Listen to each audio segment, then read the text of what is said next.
Hello everyone, কেমন আছো সবাই? আশা করি ভালো আছো। তোমাদের ভালোবাসায় আমিও ভালো আছি।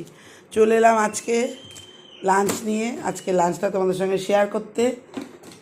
তোমাদের তো সবার লাঞ্চ হয়ে গেছে, কারণ লাঞ্চ টাইম অনেকক্ষণ আগে পেরিয়ে গেছে। তো চলো, আমি তো লাঞ্চ করতে বসবে আজ, যেমন দেরিতে লাঞ্চ করতে বসি। তো আমি আমার লাঞ্চটা আজকে তোমাদের সঙ্গে শেয়ার করে দিই। আজকে সেরকম কিচ্ছু রান্না হয়নি, তো তবুও দেখাতে দেখাবো। রয়েছে গরম গরম ভাত, এখানে রয়েছে চিচিঙ্গা মাছের ডিম দিয়ে, বুঝতেই পারছো কি না জানি না, চিচিঙ্গা মাছের ডিম দিয়ে পেঁয়াজ দিয়ে একটা চিচিঙ্গা বটি করা হয়েছে, মাছের ডিম দিয়ে পেঁয়াজ দিয়ে চিচিঙ্গা দিয়ে। আর এখানে রয়েছে বোয়াল মাছের ঝাল, দেখতেই পাচ্ছ বোয়াল মাছের ঝাল।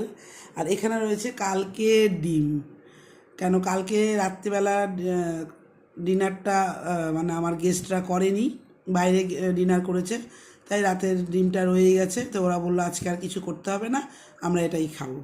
এর জন্য আজকে আর ওদের জন্য আলাদা করে কিছু করা হলো না, এটাই খেয়ে নেবে। তো চলো আরেকবার লাঞ্চটা চটপট শেয়ার করে দিই।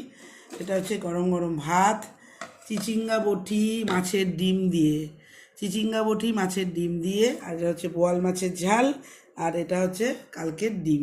তো চলো ভিডিওটা তোমরা দেখতে থাকো, আমি খেতে বসি। ভালো লাগলে লাইক কমেন্টস করো। টাটা।